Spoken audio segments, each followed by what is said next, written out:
السلام علیکم ورحمۃ اللہ وبرکاتہ۔ محترم ناظرین، پروگرام آپ کے مسائل میں ایک وقفے کے بعد میں محمد عبد المنتقم آپ کو دل کی گہرائیوں سے پھر خوش آمدید کہتا ہوں۔ میں وقفے سے پہلے یہ عرض کر رہا تھا کہ یہ جو موجودہ حالات ہیں، پریشانیاں ہیں، ان کی وجہ سے بہت سارے لوگ زیادہ بور ہو گئے ہیں اور بہت زیادہ پریشانی کی کیفیت لاحق ہو گئی ہے۔ لیکن ایک چیز راحت کا پیغام ہمیں دے سکتی ہے، اور ایک فکر تمام غم غلط کر سکتی ہے اور ہر تکلیف کو راحت میں ایک چیز بدل سکتی ہے، اور وہ یہ ہے کہ انسان اللہ کی طرف رجوع کرے، اللہ تعالیٰ کی یاد ذہن میں بسائے اور اللہ تعالیٰ سے دعا مانگے، اللہ تعالیٰ کے فیصلوں پر راضی رہے، اور یہ سوچے کہ اللہ تعالیٰ نے 3 جہان بنائے ہیں، ایک جنت، ایک جہنم اور ایک دنیا۔ جنت میں صرف اور صرف راحت اور آرام اور خوشی ہی خوشی، جہنم میں صرف اور صرف تکلیف۔ تو یہ 2 جہان ہو گئے۔ تیسرا ایک جہان دنیا ہے، اس میں دونوں چیزوں کا مجموعہ، یعنی تکلیف کا اور راحت کا مجموعہ ہے۔ تو یہاں پر تو جنت کا خواب کبھی شرمندہ تعبیر نہیں ہو سکتا۔ یہ تو ہو ہی نہیں سکتا کہ ناموافق حالات بالکل ہی پیش نہ آئے، ناگواری کی کوئی صورت سامنے نہ آئے، ایسا ہو ہی نہیں سکتا۔ تکلیف اور راحت کا مجموعہ ہے یہ دنیا۔ یہاں پر بیماریاں بھی ہیں اور صحت بھی ہے، تنگی بھی ہے اور کشادگی بھی ہے، صدمہ بھی ہے اور خوشی بھی ہے، خوشی کے شادیانے بھی ہیں اور غم کے جنازے بھی ہیں اور غم کے مختلف تعزیانے بھی ہیں، پریشانیاں بھی ہیں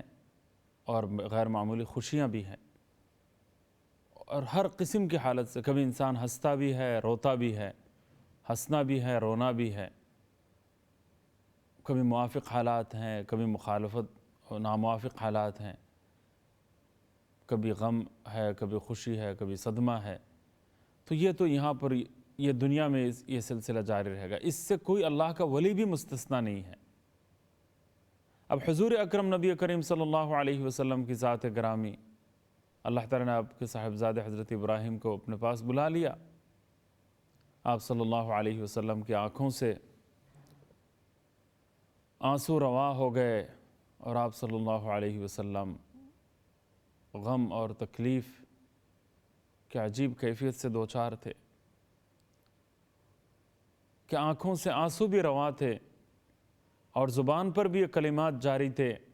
اِنَّا بِفِرَاقِكَ لَمَحْزُونُونَ یا ابراہیم۔ اے ابراہیم، اپنے صاحبزادے حضرت ابراہیم رضی اللہ عنہ، اے ابراہیم، تمہاری جدائی کی وجہ سے ہم بڑے ہی مغموم ہیں، غم زدہ ہیں، حزن و ملال کی کیفیت سے دوچار ہیں۔ لیکن فرمایا کہ دل پر اللہ کے بارے میں کوئی شکایت نہیں ہے، اور اللہ تعالیٰ کے فیصلوں پر 100% رضا حاصل ہے۔ ایک طبعی غم کا ہونا یہ رضا بالقضاء کے منافی نہیں ہے۔ اللہ کے فیصلوں پر راضی رہنا، خوش رہنا، اس کو رضا بالقضاء کہتے ہیں۔ عجیب بات یہ ہے، رضا بالقضاء بہت اعلیٰ مقام ہے کہ اللہ کی طرف سے اللہ کا جو بھی فیصلہ ہو اس پر انسان راضی رہے، خوش رہے۔ جو بھی حالات اللہ تعالیٰ کی طرف سے پیدا کیے جائیں، ان حالات میں انسان واویلا بھی کچھ کرے، دعا بھی کرے، عافیت بھی مانگے، چونکہ اس کا حکم ہے، احتیاطی تدابیر بھی اختیار کریں، دعائیں بھی کریں، پناہ بھی مانگے، لیکن اللہ کے فیصلوں پر بالآخر راضی رہے۔ رضا بالقضاء، قضاء کہتے ہیں فیصلے، اللہ کا جو فیصلہ ہے اس کے ساتھ انسان اپنی رضامندی کو شامل رکھے، یعنی اللہ کے فیصلوں پر وہ راضی رہے، دل سے راضی ہو، اس کو رضا بالقضاء کہتے ہیں۔ تو حضرت مولانا عبدالغنی صاحب پھول پوری رحمۃ اللہ علیہ کا ایک جملہ تھا کہ اخلاص سے بھی بڑا کوئی مقام ہے. اخلاص کہتے ہیں صرف اور صرف اللہ کے رضا کے لیے ہر کام کو کرنا، اللہ کی خوشی کے لیے کرنا. تو اخلاص یہ مقام ہے، ہر کام ایسا ہو کہ صرف اللہ کی رضا کے لیے، اللہ کی خوشنودی کے لیے انسان کرے، اس میں ریاکاری نہ ہو، اس میں دکھاوا نہ ہو، اس میں تصنع نہ ہو، صرف اور صرف اللہ کی رضا کے لیے کرے. تو اس نیت کا نام ہے اخلاص. دل کی اس کیفیت کو اخلاص کے لفظ سے تعبیر کرتے ہیں. تو اخلاص سب بڑا اعلیٰ مقام ہے. میں کسی کے ساتھ تعاون کروں، میں کسی کو ہدیہ پیش کروں، شادی کے موقع پر اس کے ساتھ یا کسی اور موقع پر میں اس کے ساتھ مالی تعاون کروں، تو ہر چیز جو ہے چھپی ہوئی ہو اور اللہ کی رضا کے لیے انسان یہ کام کرے. دنیاوی مقصد پیش نظر نہ ہو، ناموری مقصود نہ ہو، اور شہرت مقصود نہ ہو، تعریف حاصل کرنا یہ پیش نظر نہ ہو. نیت خالص ہو، اللہ کے رضا کے لیے ہر کام انسان کرے. عبادت بھی کرے، ریاضت کرے، مجاہدے کرے، نوافل پڑھے، صدقہ و خیرات دے، سب اللہ کے رضا کے لیے ہو. دنیا میں نام کمانا مقصود نہ ہو اور کوئی اور مفاد پیش نظر نہ ہو، یہاں تک کہ شہرت پیش نظر نہ ہو. تو پھر یہ خالص اللہ کے لیے کام ہوگا اور اس کا نام ہے اخلاص. تو پوچھا کہ اخلاص سے بڑھ کر کوئی اعلیٰ مقام ہے؟ تو فرمایا ایک اعلیٰ مقام ہے. اخلاص کا جو مقام ہے اس سے بھی بڑھ کر ایک مقام ہے، اور وہ ہے رضا بالقضاء. رضا بالقضاء کا مقام اس سے بھی اوپر ہے. یعنی اللہ کے تمام فیصلوں پر انسان راضی رہے. مانگے وہی جو عافیت والی صورت ہو، عافیت والی شکل ہو،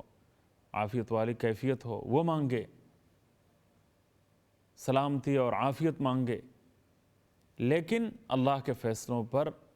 انسان خوش دلی کے ساتھ راضی رہے کہ میرے اللہ کا فیصلہ ہے، میرے اللہ کی چاہت ہے، میرے اللہ کا امر ہے، میرے اللہ کی حکمتیں اس میں نہ جانے کیا کیا پوشیدہ ہیں. ہم کیا اور ہماری حیثیت کیا، ہم کیا جانتے ہیں کہ کن مقاصد اور کن حالات کے لیے اللہ تعالیٰ نے یہ حالات پیدا فرمائے ہیں. تو حضرت نے فرمایا یہ جو ہر حالت پر راضی اور خوش رہنا اور ہر فیصلے کو خوشی کے ساتھ قبول کر لینا، حرف شکایت زبان پر نہ لانا، اس کو رضا بالقضاء کہتے ہیں. فرمایا کہ اخلاص سے بھی بڑھ کر اور اعلیٰ درجہ کا کوئی مقام، اعلیٰ کوئی درجہ، اعلیٰ کوئی مقام اگر ہے تو وہ رضا بالقضاء کا مقام ہے. میں نے آپ کو اس سے پہلے بھی حضرت خواجہ بہلول مجذوب رحمۃ اللہ علیہ کا واقعہ سنایا ہے. بادشاہ ہارون رشید کے ساتھ ان کی انبن رہتی تھی. ایک مرتبہ بادشاہ سلامت نے ان سے پوچھا کہ کیا حال ہے حضرت آپ کا؟ تو وہ کہنے لگے کہ اس آدمی سے تم حال پوچھتے ہو جس کے طبیعت کے خلاف کوئی ناگواری کوئی بھی پیش جس کو زندگی بھر نہ آئے، طبیعت کے خلاف، مرضی کے خلاف کوئی کام، کوئی بات زندگی میں پیش نہ آئے، وہ آدمی میں ہوں. تو مجھ سے کیا حال پوچھتے ہو؟ مجھ سے زیادہ خوشی میں، مجھ سے زیادہ آرام اور راحت میں، مجھ سے زیادہ فرحت کی حالت میں اور کون ہو سکتا ہے کہ جس کی مرضی کے خلاف ایک بات بھی زندگی بھر پیش نہ آئے، مرضی کے خلاف کوئی ایک واقعہ پیش نہ آئے، ایک بات پیش نہ آئے. تو بادشاہ سلامت نے کہا کہ بہلول مجذوب، یہ تو ایک دیوانہ پن کی بات ہے، یہ تو ناممکنات میں سے ہے. طبیعت کے خلاف کوئی بادشاہ بھی یہ دعویٰ نہیں کر سکتا کہ اس کی مرضی کے خلاف کوئی واقعہ بات پیش نہ آئے. کوئی شوہر یہ دعویٰ نہیں کر سکتا کہ اس کی مرضی کے مطابق ہی فیملی لائف چلی ہو. کوئی بیوی یہ نہیں کہہ سکتی کہ کبھی مرضی کے خلاف کوئی بات، کوئی ناگواری پیش نہ آئی ہو. بڑے سے بڑا بادشاہ اربوں خربوں کا مالک اگر کوئی ہے، دنیا جہان کا مالک اگر کوئی ہے، بے انتہا دولت کا اگر مالک ہے، تو بیماری کیا اس کی چاہت تھوڑی ہوتی ہے؟ ہر کوئی یہ چاہتا ہے کہ ہمیشہ صحت مند رہیں، کبھی بھی بیماری نہ آئے، تو بیماری اس کو بھی تو آتی ہے۔ تو مرضی کے خلاف کوئی کام نہ ہو، کوئی بات پیش نہ آئے، ایسا تو کوئی بادشاہ بھی دعویٰ نہیں کر سکتا، آپ کیسے کر سکتے ہیں؟ یہ جو آپ نے کہا کہ مرضی کے خلاف کوئی ایک کام نہیں ہوتا، مرضی کے خلاف کوئی ایک بات پیش نہیں آتی، مرضی کے خلاف کچھ بھی نہیں ہوتا،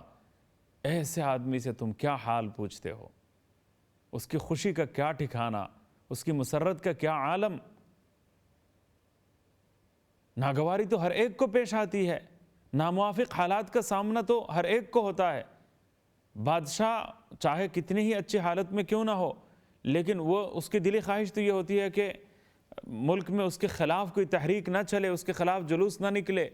اس کے خلاف احتجاج نہ ہو، اس کے خلاف کوئی بیان نہ دے، سارے لوگ اس کے موافق ہو جائیں۔ لیکن کوئی نہ کوئی مخالف بھی تو ہوتا ہے، کوئی خلاف باتیں کرنے والے بھی کچھ ہوتے ہیں، اور تنقیدیں کرنے والے بھی کچھ لوگ ہوتے ہیں۔ تو یہ تو چاہت نہیں ہوتی، یہ تو مرضی کے خلاف بات ہو گئی۔ تو بادشاہ کے خلاف بھی چونکہ کچھ لوگ ہوتے ہیں، وہ بھی تنقید کرتے ہیں، احتجاج کرتے ہیں، تو کیا یہ بادشاہ کی مرضی یہ تھوڑی ہوتی ہے کہ اس کے خلاف بھی لوگ ہوں، اس کے دشمن بھی رہیں دنیا میں؟ لیکن ہوتے ہیں۔ تو خواجہ بہلول مجذوب رحمہ اللہ تعالی نے جواب میں یہ ارشاد فرمایا تھا کہ میرا حال بالکل مختلف ہے، میری مرضی کے خلاف کوئی ایک کام نہیں ہوتا، کوئی بات پیش نہیں آتی۔ پوچھ سکتے ہو کہ وہ کیسے ہے؟ کہ میں نے اپنی مرضی کو اپنے رب کی مرضی کے تابع کر دیا، کہ میری مرضی یا اللہ وہی ہے جو آپ کی مرضی ہے، میری چاہت وہی ہے جو آپ کی چاہت ہے، مجھے تو اسی میں خوشی ہے جس میں آپ کو خوشی ہے، آپ کی خوشی جس میں ہے مجھے اسی میں خوشی ہے۔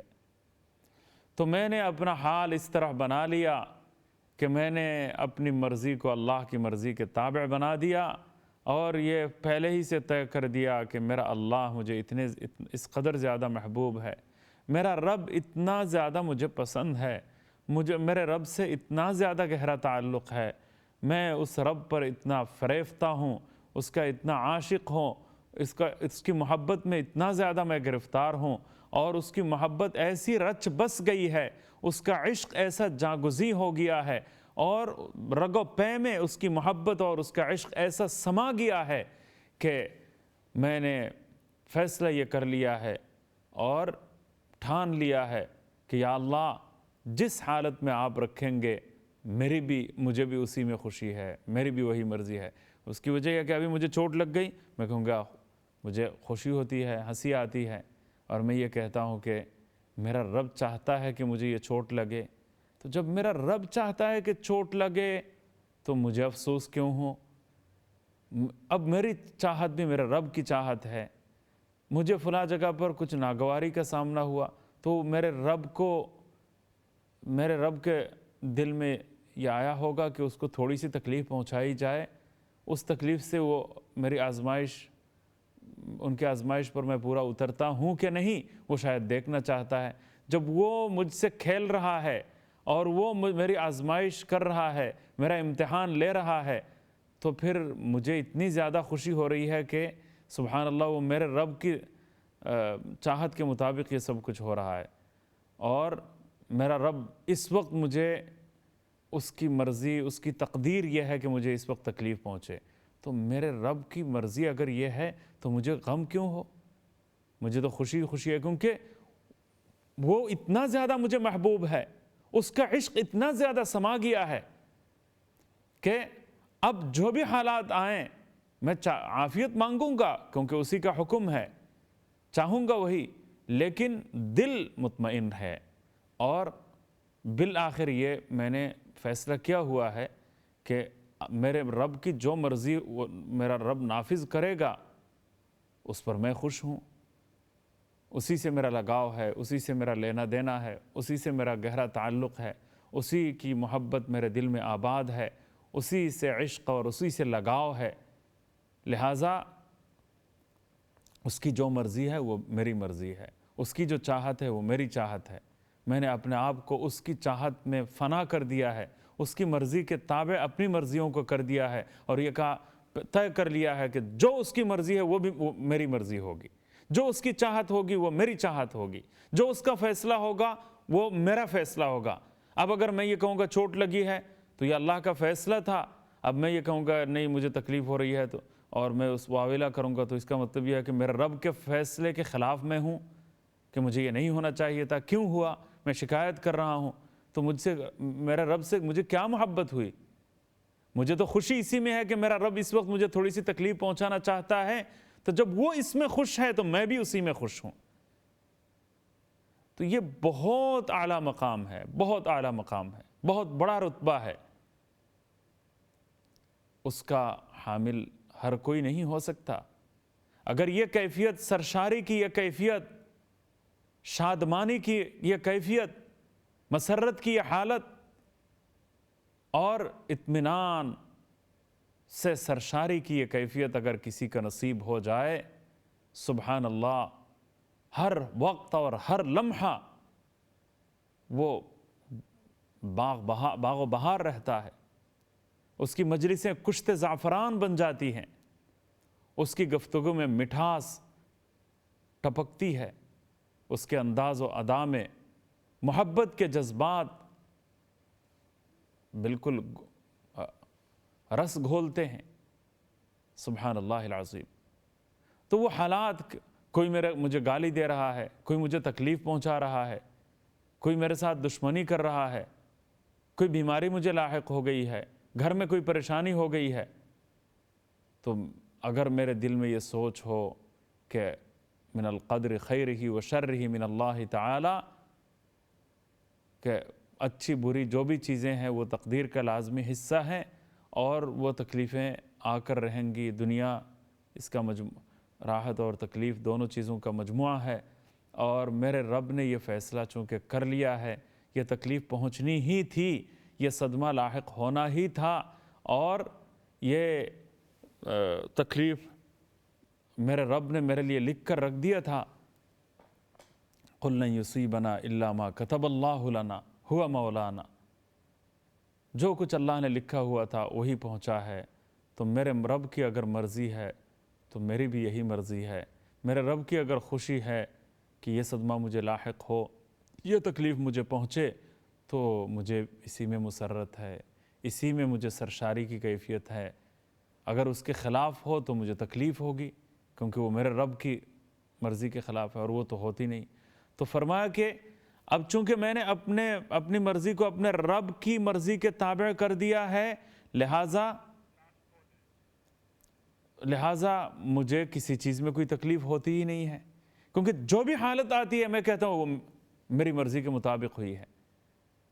جو بھی کیفیت ہوتی ہے، جو بھی صدمہ لاحق ہوتا ہے، جو بھی تکلیف ہوتی ہے، میں کہتا ہوں یہ میری بھی مرضی یہی ہے کہ مجھے یہ تکلیف ملے۔ وجہ اس کی ہے کہ میں نے یہ فیصلہ اس لیے کیا ہے کہ چونکہ میرے رب کی مرضی ہے، لہٰذا میں اس کو بتاتا ہوں کہ یہ میری بھی یہی مرضی ہے، چوٹ لگی ہے تو میری مرضی ہے، ناگوار حالت پیش آئی ہے تو یہ میری مرضی ہے۔ وجہ کیا ہے کہ میرے رب کی مرضی تھی۔ اب مجھے تو خوشی اسی میں ہے کہ اپنے رب کی مرضی کے مطابق میری مرضی کر لی، میں نے اپنی مرضی کو میرے رب کی مرضی کے تابع کر دیا۔ سبحان اللہ، ایک عجیب لطف آپ کو محسوس ہو رہا ہوگا اگر زاویہ نگاہ بدل جائے، اگر نقطہ نظر تبدیل ہو جائے، اور اپنے انا کو فنا کر کے اور اپنی خواہشات کو دفن کر کے اور اپنی مرضیات کو رب کی مرضی کے تابع کر کے اگر انسان سبحان اللہ خودی کے ایک عالم میں پہنچ جائے، انسان اللہ کے عشق اور محبت میں چھلانگے لگانا شروع کر دے، وہ مست قلندر ہو جائے، قلندرانہ اور فرزانہ انداز میں اگر انسان اپنے آپ کو اللہ کی مرضی کے تابع کر دے، تو حالات کیسے ہی کیوں نہ ہو،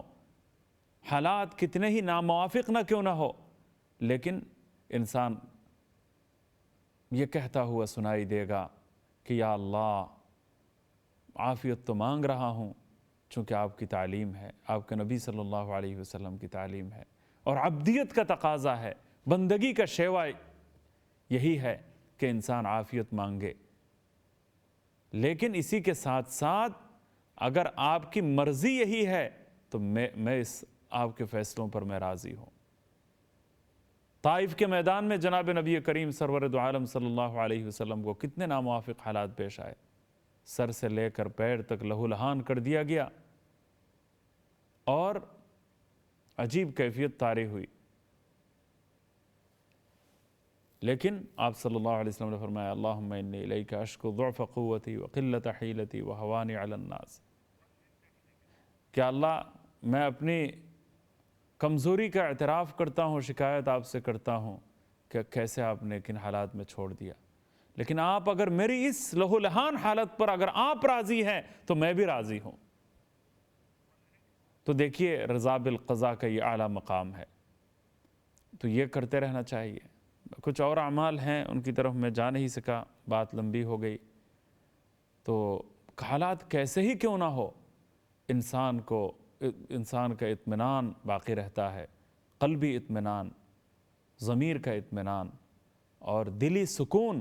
انسان کو نصیب رہتا ہے، اور اس سے انسان محروم نہیں ہوتا اور واویلا اور پریشانی بہت زیادہ نہیں ہوتی، کیونکہ انسان اللہ کی طرف رجوع کر لیتا ہے اور دھیان اللہ کی طرف لگا لیتا ہے اور اللہ کی مرضی کے تابع اپنی مرضی کو کر دیتا ہے، تو اس کے نتیجے میں ایک عجیب سرشاری کی کیفیت اس کے دل میں انسان محسوس کرتا ہے۔ تو لیکن ان گناہوں سے بچنے کے لیے اور بھی بہت سارے حالات سامنے آتے رہتے ہیں، انشاءاللہ آئندہ پروگراموں میں مزید باتیں ہوں گی۔ کچھ باتیں سوچتا ہوں لیکن یہاں آنے کے بعد بات کوئی موضوع کسی اور طرف چلا جاتا ہے، اور اللہ تعالیٰ کی طرف سے جو باتیں ذہن میں آتی ہیں وہ بیان کرتا ہوں۔ آج پروگرام کا وقت اختتام کو پہنچ گیا، اجازت چاہوں گا، دعاؤں کی درخواست ہے۔ السلام علیکم ورحمۃ اللہ وبرکاتہ۔